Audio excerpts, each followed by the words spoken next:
안녕하세요. 저는 딸과 남편과 함께 살고 있는 50대 여성입니다. 막상 제 이야기를 하려니 참 쑥스럽지만 이야기를 하려면 어릴 적 제 이야기부터 시작해야겠네요.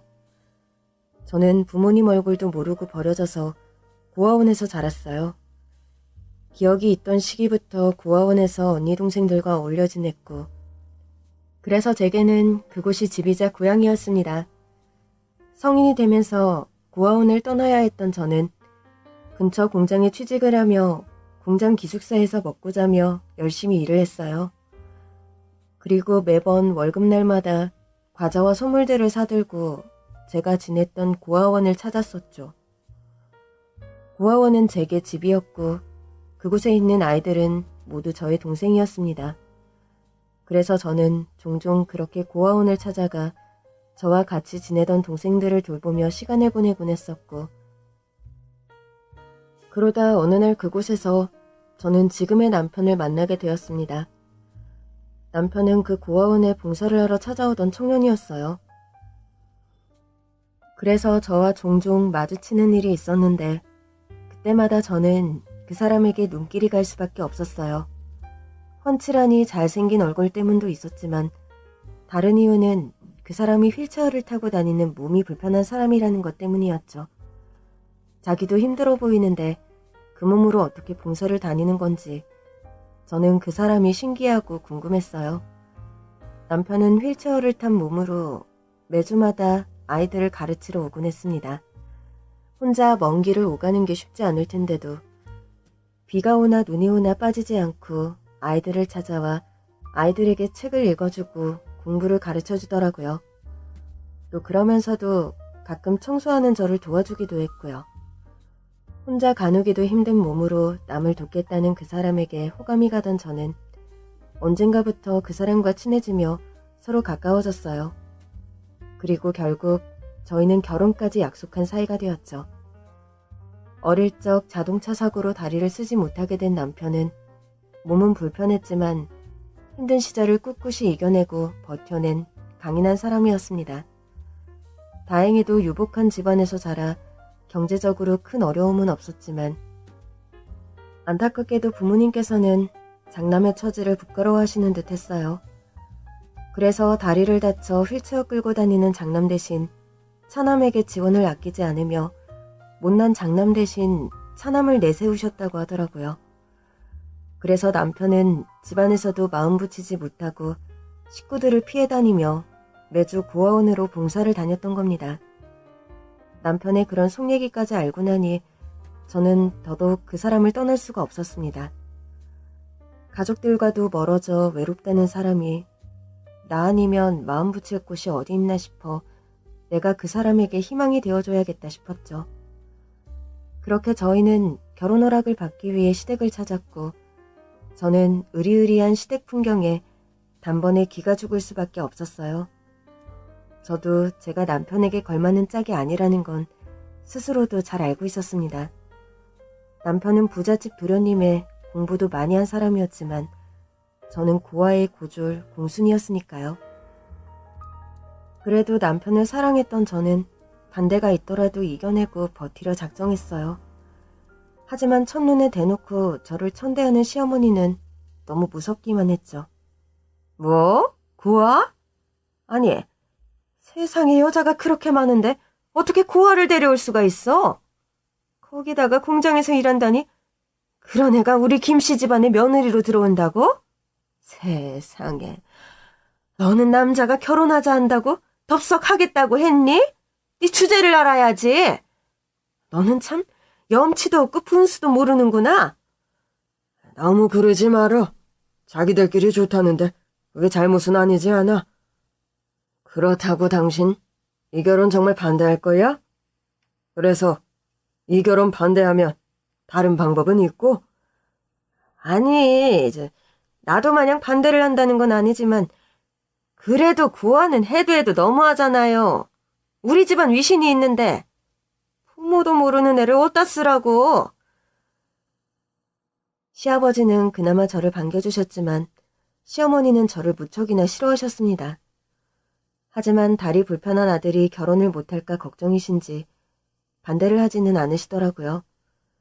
그렇게 저는 남편과 결혼을 하게 되었고, 결혼 후 저는 남편을 따라 시댁살이를 시작하게 되었습니다.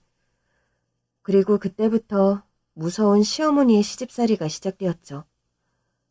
처음부터 저를 못마땅해 하시던 시어머니는 저를 일부러 괴롭히곤 하셨어요.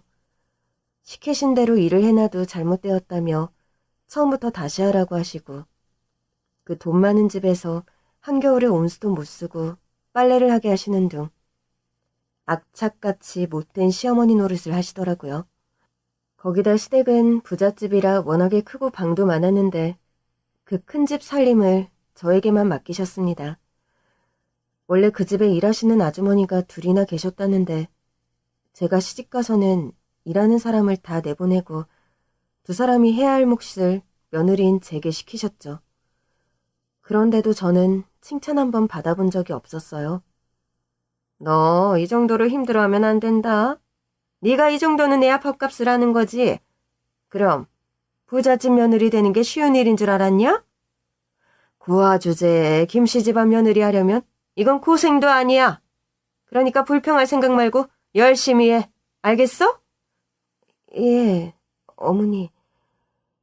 순진했던 저는 찍소리하지 못하고 시어머니가 시키는 대로 해야 했습니다. 친정 없는 고아에 다리가 불편한 남편이 가정 역할을 할 수도 없으니 당시로서는 시댁을 벗어나는 건 생각도 할 수 없었거든요. 그래서 저는 어떻게든 시댁에 붙어있는 게 맞는 거라 생각하고 시어머니의 구박을 견딜 수밖에 없었습니다. 남편은 저를 사랑하고 저를 걱정했지만 그렇다고 남편이 제 방패가 되어주지는 못했어요. 가끔 시어머니가 너무 심하시다 싶을 때마다 남편이 제 대신 나서주었지만 그때마다 시어머니가 남편까지 혼을 내시며 저희 부부를 괴롭혀대셨거든요. 그래서 언젠가부터는 그냥 나 혼자 당하는 게 낫겠다 생각하며 혼자 버텨갈 수밖에 없었습니다. 그렇게 착한 남편과 서로 의지하며 살아가던 어느 날 저는 드디어 임신을 하게 되었습니다. 고아로 살며 언제나 내 가족을 꾸리고 싶었던 저에게는 축복 같은 일이었어요. 그렇게 저는 예쁜 딸을 낳게 되었고 누구보다 행복한 엄마가 될 거라 생각했습니다. 하지만 시어머니는 제가 딸을 낳았다는 것을 무척 못마땅해 하셨어요. 네가 대체 이 집에 들어와서 제대로 하는 일이 뭐냐? 내가 아들 하나만 잘 낳으라고 하지 않았어? 근데 이건 아들도 못 낳고 대체 뭐하는 물건이야? 넌 부모 복도 없는 애가 자식 복도 없는 거니? 딸을 낳아서 어디다 쓸 거야? 저는 제 딸이 너무 예쁘고 귀했지만 시어머니는 아니셨습니다.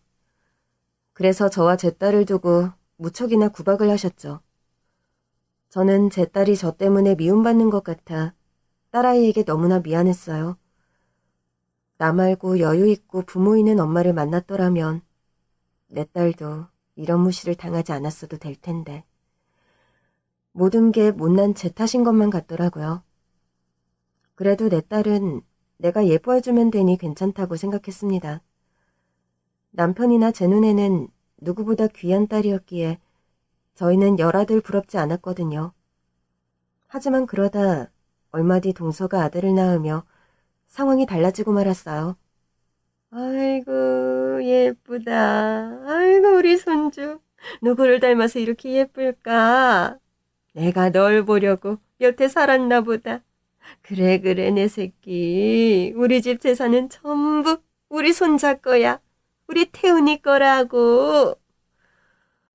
아들 노래를 부르시던 시어머니는 동서가 아들을 낳자 무척이나 좋아하셨습니다. 원래도 저와 비교하며 동서를 예뻐하시던 어머니셨지만 동서가 아들을 낳았을 때는 그 독한 눈에 눈물을 흘릴 만큼 좋아하셨어요. 저도 저희 시어머니가 저렇게까지 기뻐하실 수 있는 분인지 모를 정도로 말이죠. 제가 딸을 낳았을 때와 천지 차이의 반응에 서운할 수밖에 없었습니다. 하지만 문제는 그 이후였어요. 시조카가 태어나면서부터 어머니가 저희 딸을 대하는 태도가 점점 심해지셨거든요. 어린애가 무슨 잘못이 있다고 그러시는지 어머니는 제 딸이 시조카의 몫을 뺏어갈 아이처럼 대하셨습니다.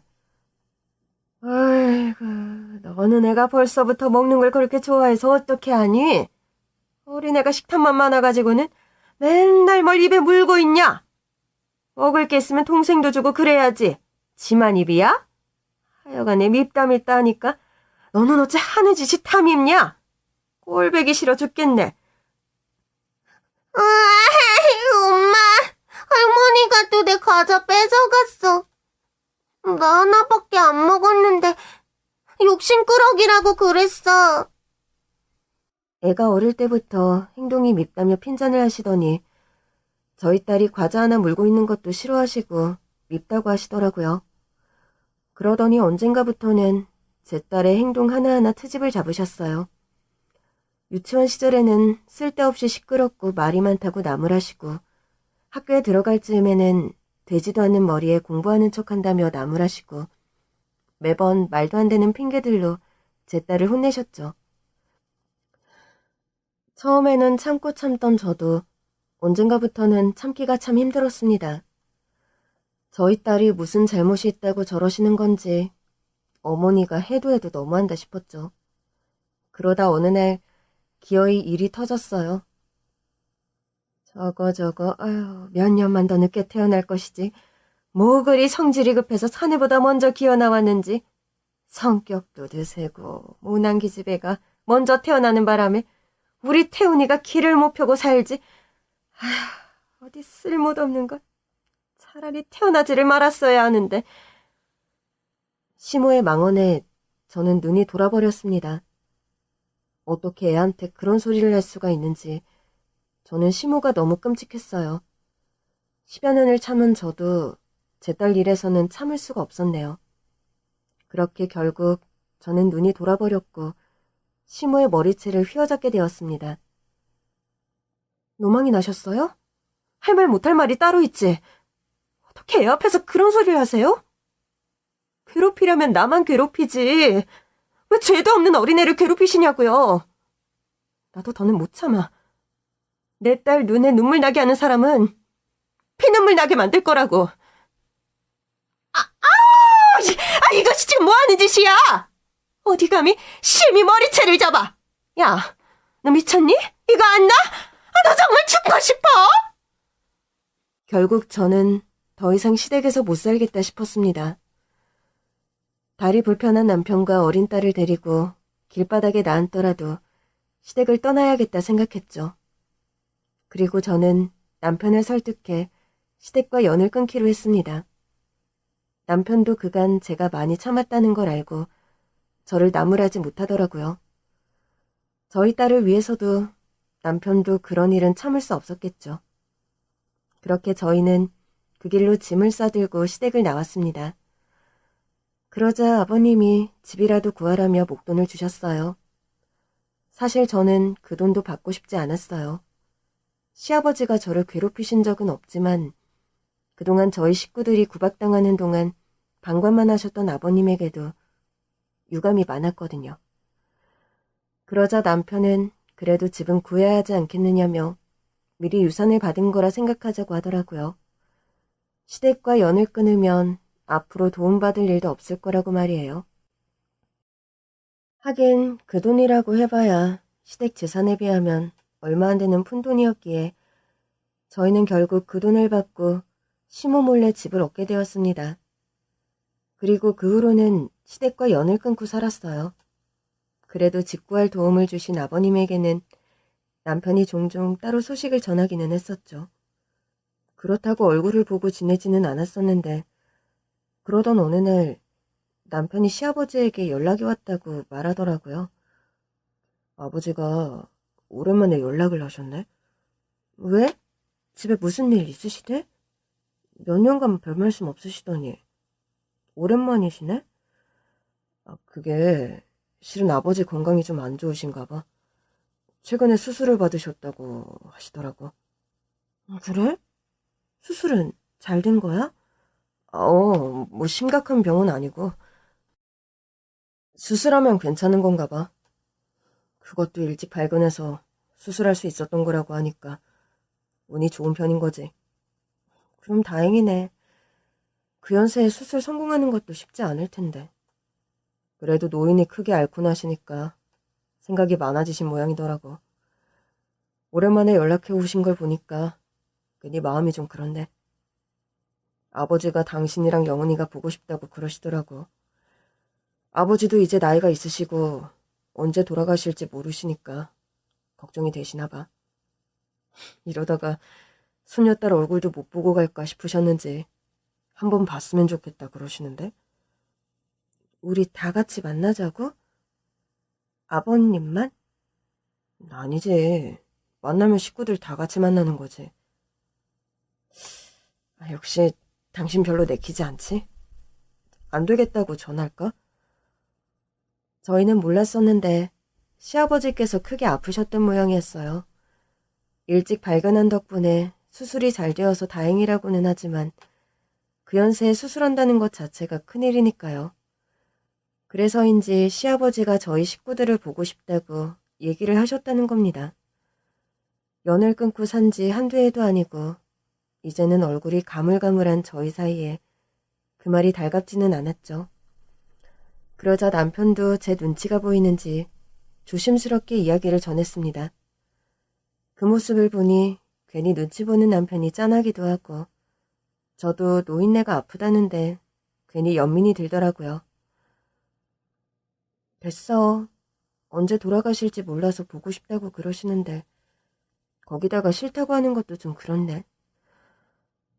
우리가 아무리 연을 끊고 산다 하지만 그렇게까지 매정하게 굴 거는 또 없는 것 같고. 정말? 당신 정말 괜찮아? 근데 내가 괜찮은 게 문제야?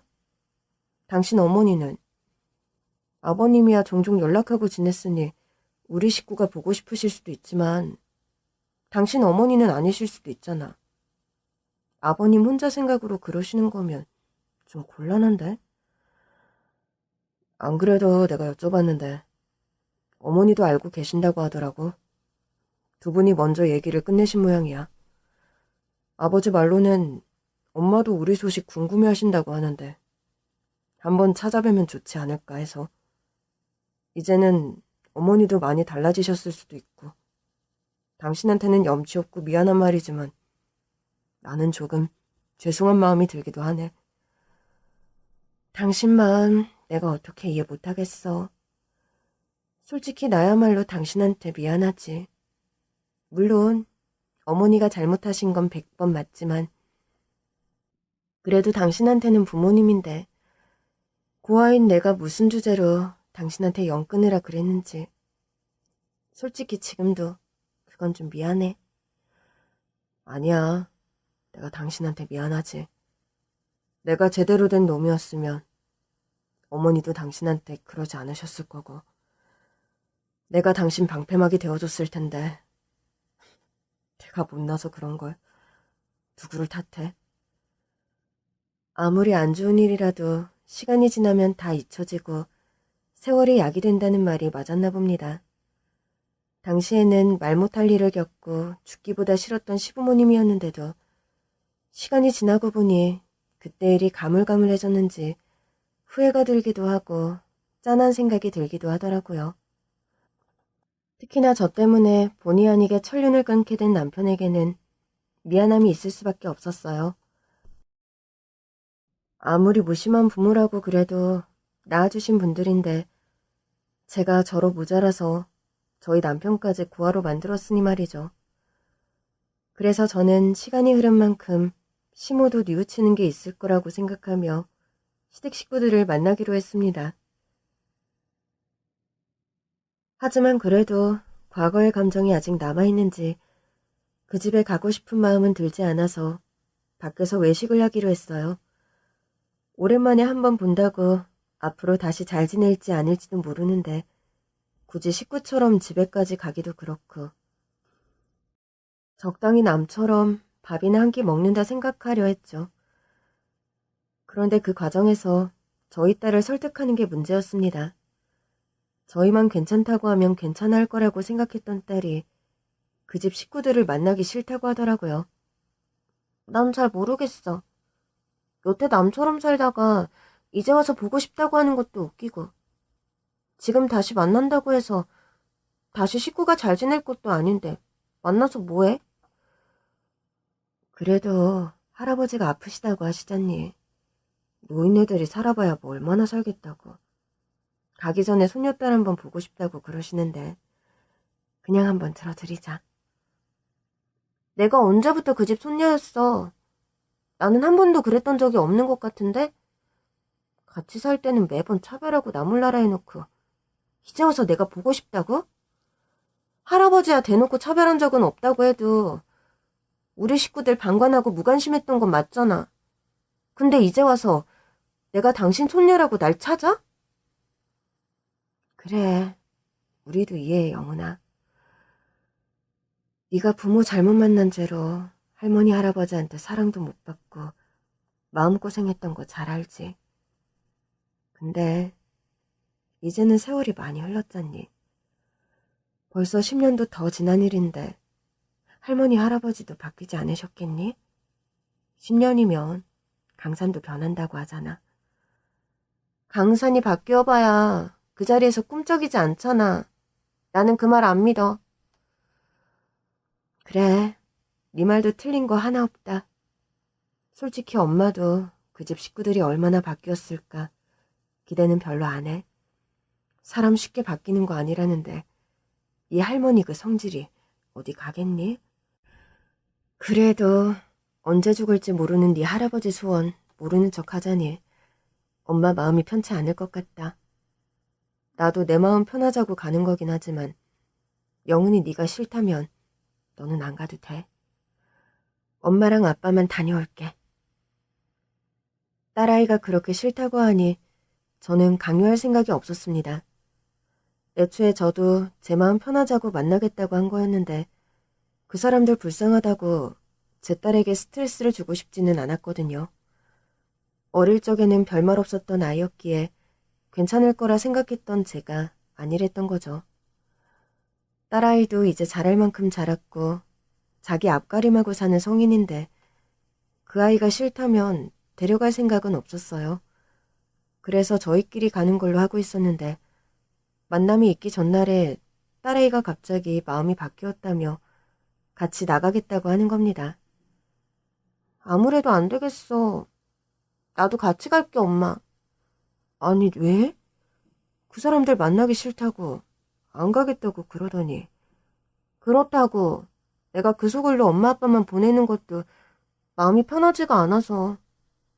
두 사람만 보내느니 그냥 나도 같이 가는 게 나을 것 같아서 그래. 아니야, 됐어. 엄마 아빠도 가서 밥만 먹고 금방 올 건데. 괜히 너 힘들게 뭐하러 그래.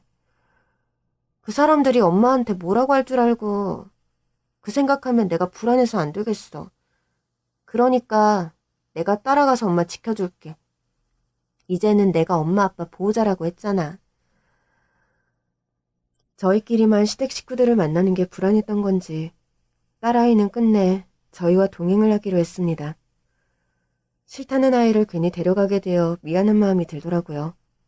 그러면서도 한편으로는 그 어리던 애가 언제 이렇게 커서 저희를 챙겨주는지 대견하고 기특하기도 했습니다. 그래서 제 욕심인지 몰라도 이렇게 잘 키운 딸 자식을 그 집 식구들에게 자랑하고 싶다는 마음도 들었어요. 당신들한테 무시당하던 내가 자식만큼은 남부럽지 않게 잘 키웠다고 말이에요. 그렇게 저희는 결국 세 식구가 함께 가게 되었습니다. 그리고 식당에서 10여 년 만에 시댁 식구들을 제외하게 되었죠. 어머, 형님, 잘 지내셨어요? 그동안 연락 한 번 없으시고 정말 너무하시네요. 우리가 연락하고 지낼 사이인가? 내 소식 모르고 지내서 동서는 좋아할 줄 알았더니 동서가 내 연락을 기다렸다고 하니까 믿기지가 않네.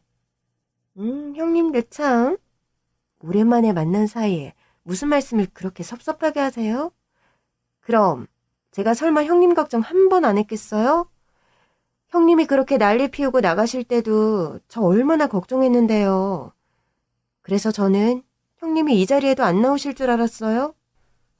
아버님 사정을 들으셔서 그러셨겠지만 나와주셔서 참 다행이네요.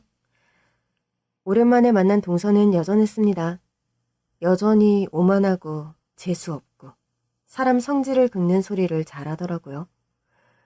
지가 언제 내 걱정 한 번을 했다고 그런 입에 발린 소리를 하는 건지 동서도 참 대단하다 싶은 생각이 들었네요. 하지만 그런 동서보다도 오랜만에 만난 시모의 행동이 더 기막혔습니다. 시모야말로 우리 걱정은 한 번도 안 했을 거라 확신하는데 왜 그러는지 갑자기 눈물을 훔치면서 저희들을 그리워했다는 식으로 말을 하는 거 있죠? 아휴, 어디 얼굴 한번 보자. 내 새끼 그동안 잘 지냈니? 몸도 성치 않은 애가 어떻게 지내려나? 예미가 얼마나 걱정이 많았는 줄 알아? 잘 지내셨어요? 얼굴 좋아 보이시네요, 어머니. 좋아 보이기는 무슨. 네 걱정에 내 간장이 달아 없어진 지 오래다. 너도 참 무심하지. 아무리 화가 나서 나가버렸다고 하지만 그동안 여미 걱정 한 번이 안 되든? 어떻게 연락 한 번을 안 했어? 그래도 저는 아버지 통해서 어머니 소식 종종 들었는데요. 저는 잘 지냈으니 걱정하지 않으셔도 돼요. 그래? 나는 네가 몸이 편치 못한 아이라 혹시 굶지는 않을까, 구박당하지는 않을까 늘 마음 쓰였거든. 잘 지냈다니 다행이구나. 그래, 에미니가 고생했다. 고생은 뭘요? 사람 사는 게 다 그렇죠. 저희는 가족들끼리 서로 보듬어가면서 잘 지냈어요. 근데 구박을 당한다니. 설마 제가 영은이 아빠를 구박했을 거라고 말씀하시는 건 아니시죠? 아니, 나도 말이 그렇다는 거지. 너는 또 말꼬투리를 잡으려고 그러니? 오랜만에 만나자마자 이럴 거야, 정말? 됐어. 다들 그 정도 하면 됐으니까 우선 다들 식사부터 하자꾸나. 오랜만에 봐서 할 말들이 많겠지만 이 자리에서 지난 세월 안부를 다 물을 수는 없고 과거지사가 뭐 그리 중요하겠냐? 앞으로 이야기 나눌 기회야 많을 테니 지금은 좋은 얘기들만 하자꾸나. 은근히 뼈가 있는 시모의 말에 울컥했지만 시아버지의 중재로 식사가 시작되었습니다. 그날 자리에는 시동생과 동서 그리고 시조카와 시부모님과 저희 세 식구가 함께였어요. 오랜만에 만난 시부모님은 많이 늙으셨지만 여전해 보이셨고 시동생과 동서도 한결같아 보이더라고요. 뭐 오랜만에 봐서 굳이 싫은 소리 하기는 싫지만 별로 좋은 의미는 아니었네요. 거기다 시조카는 워낙 어릴 때 보고 헤어져서 잘 기억도 안 나지만 저희 딸이랑 몇 살 차이도 아닌데 여전히 덜 자랐는지 저희에게 제대로 인사도 하지 않더라고요. 하지만 오늘 보고 언제 또 볼 사이일까 싶어서 굳이 그걸 지적할 생각은 없었습니다. 그날 저는 그저 그 식사 자리를 조용히 즐기다 일어나는 게 목표였거든요. 그래, 네 아버지 말대로 오랜만에 만났으니 밥이나 먹자. 비싼 음식들인데 식으면 안 되지. 안 그래도 내가 니들 생각해서 좋은 식당 예약했는데 어떻니? 애미 너 이런 데 와본 적이 있냐? 영애 너도 이런 식당은 처음이지? 영애요? 영애는 누구래요, 어머니? 혹시 저희 딸 이름 부르신 거면 저희 딸 이름은 영애가 아니라 영은이에요. 영은이. 그랬었나? 내가 실수한 모양이다. 어머니, 피부 관리를 너무 잘하셔서 그런지 여전하신 줄 알았더니 어머니도 나이가 들기는 드신 모양이세요. 손녀가 둘도 아닌데 벌써 이름을 헷갈리실 연세세요? 아니면 어머니가 워낙 저희 딸한테 관심이 없으셔서 그러신가? 그래도 10년이나 넘게 같이 살았던 소녀인데 이름도 헷갈리시는 건 좀 너무하시네요. 뭐? 너 지금 내가 노망이라도 났다 이거야? 뭐 영은이나 영이나 비슷하구만. 별것 가지고 다 그런다. 아휴. 네, 저도 별 기대 안 했으니 신경 안 쓸게요. 어머니도 음식 식기 전에 많이 드세요. 지훈이도 많이 먹어라. 형님, 얘 지훈이 아니고 태훈이에요. 아무리 오래간만이라 그래도 시주카 이름도 잊어버리셨어요? 어머, 그래? 지훈이가 아니라 태훈이었어? 나는 여태 지훈이인 줄 알았네. 그러게, 나도 많이 늙었나 봐. 시조카 이름이 지훈인지 태훈인지 기억도 가물가물하네. 근데 그게 뭐가 중요하니? 안 그러세요, 어머니? 너 설마 일부러 그러는 거냐? 그럴 리가요. 제가 왜 일부러 그러겠어요.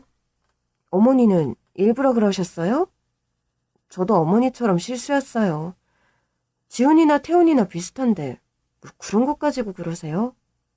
아무튼 태훈이도 많이 먹어라. 아유, 저게 말이나 못하면. 어허, 그쯤 하고 그만하지 그래. 아니, 내가 뭘 어쨌다고 그래요? 그래. 우리 장손 많이 먹어라. 원래 큰이라는 사람은 잘 먹어야 하는 거야. 사람은 다 밥심으로 사는 거다. 그치? 그럼요. 안 그래도 우리 태훈이가 요즘 너무 야위어서 걱정이에요, 어머니. 맨날 연구실에만 바뀌어서 제대로 밥도 못 먹고 얼마나 고생을 하는데요. 하긴 하는 일이 쉬운 일이 아니니까 어쩔 수는 없지만요. 반도체 연구한다는 게 어디 쉬운 일인가요? 아이고, 우리 장손 밥도 못 먹고 고생하면 어떻게 하니? 아무리 일이 중요해도 쉬엄쉬엄 해야지. 구멍가게도 아니고 대기업 연구원이 쉬엄쉬엄 할 수 있나요? 우리 태훈이가 입사한 지 얼마 안 됐는데도 너무 귀한 인재라 태훈이 없이는 일이 안 돌아간다고 하네요. 애도 워낙 욕심이 많은 애라 적당히 할 수가 있겠어요? 그렇지. 우리 장손이면 그래야지. 우리 집 남자들이 원래 큰일 할 팔자거든. 그러니까 우리 태훈이가 고생을 할 수밖에 없겠지. 그래도 애미 말 맞다나. 대기업 연구원이니까 어쩌겠니. 그래도 고생한 만큼 인정받는 걸로 감사하게 생각해야지. 시모와 동서는 일부러 저 들으라는 듯이 시조카 자랑에 여념이 없었습니다. 덕분에 저는 묻지도 않고 시조카가 무슨 일을 하는지 알게 되었네요. 시조카는 얼마 전 대기업에 입사해서 대기업 반도체 연구원으로 일을 하고 있는 듯 했어요. 그러거나 말거나 저는 관심이 없었지만 양쪽에서 제 귀에 따갑게 떠들어대니 듣기 싫어도 들을 수밖에 없었네요. 그리고 시모는 밥 먹는 내내 자기 아들과 손자 자랑에 여념이 없었습니다. 마치 그 집 아들은 차남 하나뿐이라는 것처럼 제 남편을 앞에 두고도 자기 아들과 자기 손자 자랑을 못해서 안달이더라고요. 하여간 우리 태훈이가 잘된 것도 다 우리 아들 덕분이지. 애비가 잘하니까 자식도 보고 배우는 거 아니겠니? 아버지가 대기업 갔으니 그 아들도 대기업 들어가는 거겠지. 대기업이 뭐 어디 아무나 들어가는 거니? 남들은 가고 싶다고 해도 못 가는 게 대기업이에요. 내가 들어보니까 서울대 나왔다고 해도 대기업 다 들어가는 거 아니라더라. 근데 우리 집은 둘씩이나 대기업을 다니니까 이게 얼마나 큰일이야. 내가 덕분에 어디 가서 자식 자랑을 안 할 수가 없어. 우리 아들이랑 손자랑 다 큰 회사 다닌다 그러면 사람들이 놀라 뒤집어져요. 내가 자식 농사를 잘 지었나 보다고 다들 부러워하는 거지. 하긴 뭐 대기업 직원이면 옛날로 치면 장원급제에서 나란 일하는 셈 아니냐? 그럼요. 그 정도 되는 거죠. 아니지. 장원급제보다 더 대단한 거죠. 월급도 남들보다 2배는 될 텐데 말이에요. 그나저나 형님, 영은이는 뭐해요? 영은이가 우리 태훈이보다 2살 더 많지 않나? 거기다 여자애들은 군대도 안 다녀오니까 취업도 빠를 거고. 취직을 했었으면 진작에 했었어야 할 텐데. 뭐 지금 직장 생활해요? 아니지. 대학은 다녀왔어요? 우리 태훈이는 서울대 나왔는데. 그렇구나. 부럽다, 동서. 고생해서 자식 키운 보람 있겠어. 제가 뭘 한 게 있나요? 애가 열심히 해준 덕분이죠. 그나저나 영은이는 무슨 대학 나왔냐니까요, 형님? 서울에 있는 대학이에요? 아니, 우리 애는 지방대 나왔어. 장학금 받겠다고 굳이 멀리 학교를 가더라고.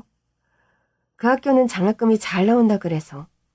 뭐 덕분에 나는 해준 거 하나 없이 애가 혼자 고생했지. 어머나, 영은이가 고생을 많이 했구나? 영은이도 효녀네. 근데 장학금 받을 거면 좀 더 공부를 해서 서울대를 가지 그랬어. 서울대도 장학금 잘 나오는데. 하긴 형님은 대학 문턱도 못 밟았는데 내가 너무 어려운 요구를 하는 건가? 아무튼 그럼 영은이 지금은 취직했겠네? 그럼 영은이 나이가 이제 30인데 일하고 있지. 무슨 일 하는데요? 에? 형님, 영은이 회사 이름이 뭐예요? 됐어. 동서는 들어도 모를 거야. 그냥 전공 살려서 일하고 있어. 자기 자식 자랑을 한창 하던 동서가 자랑이 다 끝났는지 저희 딸 이야기를 묻더라고요. 자기 아들은 서울대 나와서 연구원 한다고 하면서 은근히 저희 딸에 대해서 물어보는데 그게 자기 자식과 비교하려고 그러는 거라는 걸 제가 모를 수가 없었어요. 오랜만에 만나서 하는 이야기 수준이 겨우 저런 거라니. 저는 그 사람들 뜻대로 해주고 싶지 않더라고요. 저희가 어떻게 살았는지 궁금해하는 그 사람들에게 저희 얘기를 굳이 하고 싶지 않았습니다. 그래서 그냥 일한다고 대충 얼버무리려고 하는데 이제는 시무까지 합세해서 계속 따지더라고요. 그래, 영훈이는 무슨 일 하는데? 너는 왜 자꾸 네 얘기를 숨기려고 그러냐? 그러고 보니 니들은 어떻게 살았니? 애가 장학금 걱정할 정도면 그만큼 어려웠다는 거 아니냐? 그러게 왜 편한 집을 두고 치발로 나가서 고생을 자처해. 우리 밑에 계속 있었으면 애 학원 문제는 걱정 안 해도 됐을 텐데. 그랬으면 영은이 쟤도 지방대 가서 고생은 안 했을 거 아니냐. 요즘 같은 세상에 학벌이 얼마나 중요한데 지방대 나와가지고 무슨 할 일이 있냐? 영은아, 네가 한번 말해봐라. 너 무슨 일 하니? 저요? 뭐 설명하기 어려운데 태훈이가 반도체 연구원으로 일한다고 그랬죠? 저도 비슷한 거예요. 공장에서 부품 같은 거 만들어요. 그런 식으로 떠벌리기 싫었던 제가 말을 아끼자 시모가 제 딸에게 직접 묻더라고요. 그러자 딸아이는 제 마음을 이해한다는 듯 대충 설명을 했습니다. 그러자 시모가 그 얘기를 듣고 갑자기 배가 찢어져라 웃는 게 아니겠어요? 뭐? 부품을 만들어? 아유, 아니, 너 그래도 대학 나와서 그게 뭐냐? 아이고, 자식은 부모 따라간다 그러더니 쟤는 지엠이 따라서 공장에 갔구나? 그래, 그래도 뭐라도 하니까 다행이다.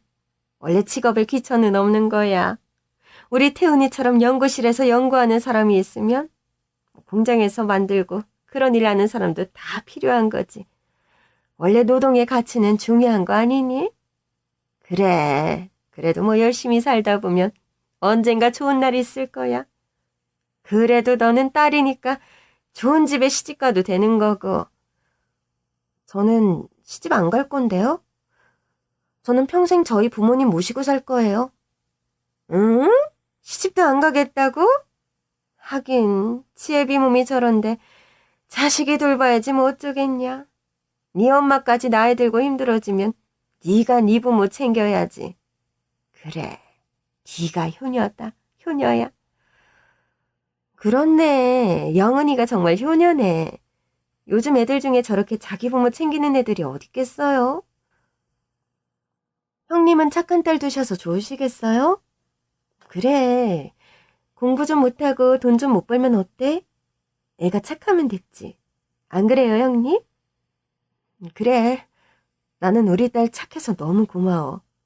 나는 더 바라는 것이 없어. 나한테 폐악 부리고 집 뛰쳐나가서 뭐 얼마나 잘 살까 했더니 그래도 지들끼리는 오순도순 잘 지낸 모양이다. 아주 셋이 더 바랄 게 없겠어. 그러니까요. 아주 화목해 보이는 새 식구네요. 내 딸이 나 닮아서 공장에서 일하는 거냐며 노동의 가치를 운운하며 은근히 제 딸을 무시하는 시모와 동서를 보니 두 사람 모두 그 인성이 어디 가지 않았구나 싶었습니다. 옛날에도 내가 고아라고 공순이라고 매번 무시하고 비웃더니 10수년이 지나도록 똑같은 짓을 하더라고요. 그래서 그런지 시조카 인성도 좋아 보이지는 않았습니다. 시조카는 만나자마자 인사도 제대로 안 하고 밥만 먹는데 어른들 말에 대꾸도 안 하고 그러고 있는 걸 보니 애를 어지간히 오냐오냐하며 키웠구나 싶더라고요. 하긴 옛날에도 동서가 애를 워낙 끼고 돌기는 했었죠. 거기다 시모는 집안 장손이라고 저희 딸과 시조카를 차별하면서 예뻐했었으니 애가 그런 환경에서 잘 자라기를 바라는 게 욕심일지도 모르겠습니다. 그래도 공부는 곧잘 했는지 서울대를 나왔다는데 공부를 그렇게 해봤자 인성이 개판이면 뭘 하나 싶더라고요. 시조카가 서울대 나와서 대기업 연구원 일을 한다고 해도 저는 하나도 부럽지 않았네요. 그런데 그 시조카가 가만히 있던 제 딸의 성질을 건드리는 겁니다. 거기 그 앞에 새우 좀 줄래? 뭐? 너 지금 나한테 하는 말이야? 그럼 내가 누구한테 말해? 못 들었어? 거기 새우 좀 달라고. 그걸 왜 나한테 달라고 그래? 너랑 더 가까운 곳에 있는데? 손 뻗어서 잡아가. 아이씨, 멀고 귀찮은데. 그냥 누나가 일어나서 나한테 좀 갖다 줘. 너 지금 그걸 말이라고 하는 거니? 그럼 나는 안 귀찮아서 너한테 더 가까이 있는 반찬을 집어다 줘야 해? 내가 여기서 일하는 종업원이야? 좀 해달라면 해주지. 무슨 말이 그렇게 많아. 그런 건 원래 여자들이 하는 일이잖아. 너 참 곱게 컸구나. 하긴 지금도 이러는 걸 보면 30년 세월을 어떻게 자랐는지 알만하다. 해주기는 할 건데 너 좋으라고 해주는 거 아니야? 이 자리에서 신랑이 하기 싫어서 해주는 거지. 그러니까 밖에서 다른 사람한테는 이런 부탁하지 마. 너 되게 무례한 거야. 알아? 시조카가 자기 바로 앞에 있는 반찬을 움직이기 귀찮다는 이유로 저희 딸에게 부탁을 하더라고요. 너무 당당한 무개념 발언에 저희 딸은 황당해했고 시조카에게 한마디 하기도 했지만 그 애는 자기가 뭘 잘못했는지 전혀 모르는 듯 끝까지 말도 안 되는 그 일을 부탁했습니다. 그러자 큰 소란을 피우고 싶지 않았던 저희 딸은 못 이기는 척 그 부탁을 들어주었어요. 그렇게 저희 딸이 시조카에게 반찬 그릇을 건네는 순간 시조카의 실수로 조카의 옷에 김치 국물이 튀었습니다. 그러자 시조카가 냅다 저희 딸에게 짜증을 냈고 저희 딸도 이번에는 참지 않았죠. 아이씨, 뭐야. 옷에 다 묻었잖아, 이씨. 그게 내 탓이야? 왜 나한테 신경질이야? 그럼 내가 반찬 그릇 건넬 때 조심해서 봤던가.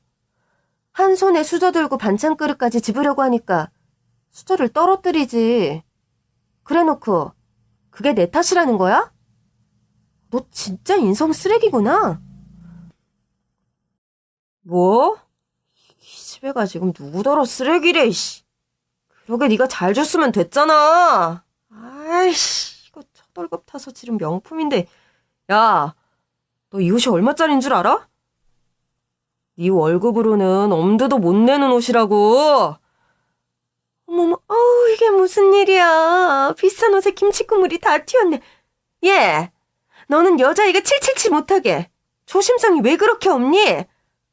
이걸 어떻게 할 거야, 어? 이것이 공순이 주제 어딜 내 귀한 손자 옷을 더럽히고 있어.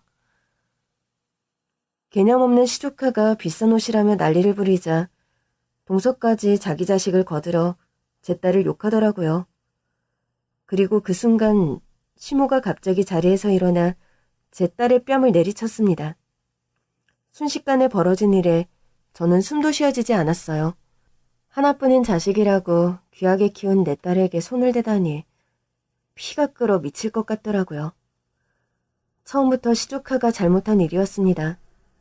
밥 먹다 움직이기 싫다고 남의 딸 부려먹더니 지가 제대로 잡지 않아서 김치국물이 튀었죠. 그런데 이게 왜 내 딸 탓이라는 건지 다들 저희 딸을 괴롭히는 걸 두고 볼 수가 없었습니다. 지금 뭐 하시는 거예요? 어딜 손을 대요? 어딜? 내 귀한 딸 몸에서 왜 손을 대? 그러게 딸 교육 좀 잘 시키지. 기집애가 칠칠치 못하게 이게 무슨 짓이야? 너 이거 어떻게 할 거냐? 니들 사정이 이거 새로 사주지도 못할 텐데 내 손자가 지 월급 벌어서 처음 산 옷이라는데 이걸 어떻게 변상할 거야? 어? 내가 설마 이딴 옷 한 벌 못 물어줄까 봐 이러는 거예요? 옷값이야 100번도 더 물어줄게. 그 대신 당신들은 내 딸 얼굴에 손댄 거 책임져야 할 거야. 어차피 시집도 안 간다며. 시집도 안 갈 기집애 얼굴에 흉 좀 진다고 누가 뭐라 하겠냐? 응? 순간 저는 정말로 시무의 뺨을 쳐버리고 싶었습니다. 그 옛날 시무가 제 딸을 무시해서 제가 시무의 머리채를 잡았을 때처럼 말이죠. 그런데 순간 딸이 어딘가로 전화를 하더니 시무에게 달려들려고 하는 저를 말리더라고요. 엄마, 참아 제발. 그러지 마. 내가 다 알아서 할게. 내가 어떻게 참니? 저것들이 지금 너를 욕보이는데 내가 이런 꼴 안 보려고 저 집이랑 연 끊고 살았던 건데 이 인간들은 하나도 변한 게 없어. 아버님, 저희 딸한테 이런 꼴 보이고 싶어서 연락하셨어요? 나는 괜찮아, 엄마. 별로 아프지도 않아. 노인네가 달려들어봐야 무슨 힘이 있겠어. 저런 사람들한테는 화내는 것도 아까워. 내가 혹시나 싶어서 다 준비를 해놨으니까 엄마는 그냥 내가 하는 대로 지켜보기만 해. 그러자 얼마 뒤 식당 문이 열리며 사람들이 우르르 들어왔습니다. 그러더니 저희 식구들을 보호하며 저희 딸을 챙기더라고요. 대표님, 괜찮으십니까? 나는 괜찮아요. 우선 저희 부모님 좀 챙겨주세요. 그리고 법무팀은 상황 해결 좀 부탁드릴게요. 지금부터는 저희들이 다 해결할 테니 걱정하지 마십시오. 아니, 이 사람들 다 뭐야? 당신들 뭐야? 뭔데 남의 식사 자리에 우르르 몰려와서 행패야, 행패가? 저희 회사 직원들이에요, 작은 엄마. 여기는 저희 법무팀이고요. 지금부터 제가 당신들 상대로 법적인 조치를 취할 거니까 그런 줄 아세요. 아는 변호사 있으시면 연락하시고요. 아이, 이게 다 무슨 소리냐? 법무팀이라니, 대표님이라니. 얘, 너 뭐라도 되는 거야? 네가 뭔데 이 사람들이 너를 도와준다는 거야? 어머니, 말 조심하세요. 저희 딸이 뭐라고요? 공순이? 웃기시네. 우리 딸 잘 나가는 벤처 사업가거든? 무슨 소리예요, 형님? 영은이가 뭘 한다고요? 뭐, 벤처? 기가 막혀. 아니, 지방대 나온 애가 무슨 벤처 사업을 해? 형님, 벤처 사업이 뭔지는 아세요? 동서야말로 뭘 알고서 말해. 우리 딸이 나온 지방대가 어딘지 알아? 우리 딸 카이스트 나왔어. 과학영재로 입학해서 4년 내내 학비 한 푼 안 내고 학교 다녔다고. 그리고 졸업하고서 미국 갔다가 얼마 전에 벤처 사업 시작했지. 얘 뭐 태훈인가 지훈인가. 너 반도체 연구원이라며? 우리 딸도 반도체 관련된 일하거든? 우리 딸은 대기업에서도 못한 신기술 가지고 세계적으로 일하는 사람이야. 근데 그런 내 딸을 공순이라고 무시를 해? 동서 아들은 대기업 연구원이라 그랬지? 그래봐야 대감집 노비지. 월급쟁이가 뭐가 잘났다고 자랑이야, 자랑이. 동서아들은 직원이지만 우리 딸은 대표라고. 태훈아, 명함 하나 받아. 너나 나나 같은 업계에서 일하니까 우리 회사 이름 한 번쯤은 들어봤겠지? 그러고 보니 얼마 전에 너희 회사에서 우리랑 같이 일해보자고 제안이 들어왔던데 내가 너를 봐서 그 일은 없던 일로 해야겠다. 서면 답변에 꼭 네 이름 넣어서 거절해줄게. 어디 신입 주제에 욕 한번 먹어봐라. 뭐야? 누나가 정말 여기 대표라고? 그러고 보니 김영은이라는 이름 어디서 들어봤다 했더니 그게 누나였을 줄이야? 뭐야? 정말로 제가 무슨 회사 대표라는 거야? 정말이니 태훈아? 저희 딸의 정체가 드러나는 순간 방 안은 아수라장이 되었습니다. 같은 업계에서 일하는 시조카는 제 딸의 회사를 잘 알고 있는지 난감해하며 당황하고 동서는 무시하던 제 딸이 대단한 사람이라는 사실을 듣고는 믿을 수 없어 하더라고요. 그리고 그 와중에 저희 딸에게 손댄 시모는 딸아이의 회사 법무팀에게 둘러싸여 곤욕을 치르고 있었고요. 법적으로 해결하겠다는 장정들 앞에서 쩔쩔매는 시모의 모습이 꽤 통쾌하더라고요. 그리고 저희는 아버님께 마지막 인사를 드리고 저희 식구끼리 조용히 그 자리를 빠져나왔습니다. 이런 일이 벌어질 줄 알았더라면 딸을 데려오지 않았을 것을 괜한 짓을 했다 싶어 후회가 되더라고요. 남편도 저와 딸에게 미안해했고요. 그래도 이번에는 똑 부러지는 저희 딸 덕분에 억울한 일이 없어서 다행이었어요. 그래서 저희들은 앞으로는 그냥 서로를 버듬으며 저희 세 식구끼리 행복하게 살기로 했습니다. 남편과 딸만 있다면 저는 앞으로도 바랄 게 없으니까요. 그럼 여러분들도 가족들과 늘 행복하시기를 바라며 제 이야기는 여기서 마치겠습니다. 감사합니다.